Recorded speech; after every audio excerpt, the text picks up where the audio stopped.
عادي جدا على فكرة لما حد يكون مش عايز يكمل معاك، مش طايقك، مش عايز يشوفك، مفيش قبول بينكم انتوا الاتنين، مفيش تفاهم. عادي جدا انك تترفض.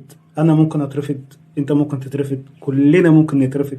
عادي جدا. مش شرط انك بتحب حد وبتتمناه ان هو كمان يكون بيتمناك. مش شرط انك بتكون بتعز حد هو يكون بيعزك نفس المعزة. ساعات احنا كده بنحط نفسنا في مكانة معينة علشان احنا اللي حطيناها، احنا اللي سمحنا لنفسنا اللي احنا نحط نفسنا في المكانة دي. اللي قدامنا ما سمحلناش، فالمكانة دي في خيالنا احنا. فلما انت تفكر هل المكانة اللي انت حاطط فيها نفسك في حياة حد هو حطك في نفس المكانة دي؟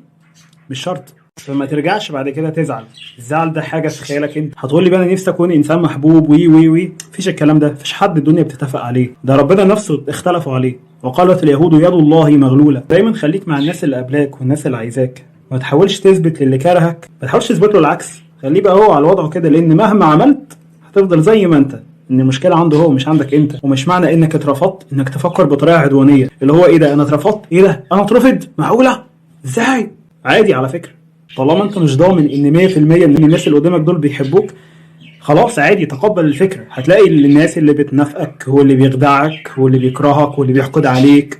كل شيء وارد. فحاول تتقبل الفكره وهتعيش في سلام وامان، انت نفسك هترتاح. وما تهتمش بقى كلام الناس عنك بيقولوا ايه. تهتمش وما تهتمش غير انك تكون شخص كويس لنفسك وبس. اللي يحبك اهلا وسهلا، واللي ما يحبكش الباب بيفوت 7000 جمل. سلام.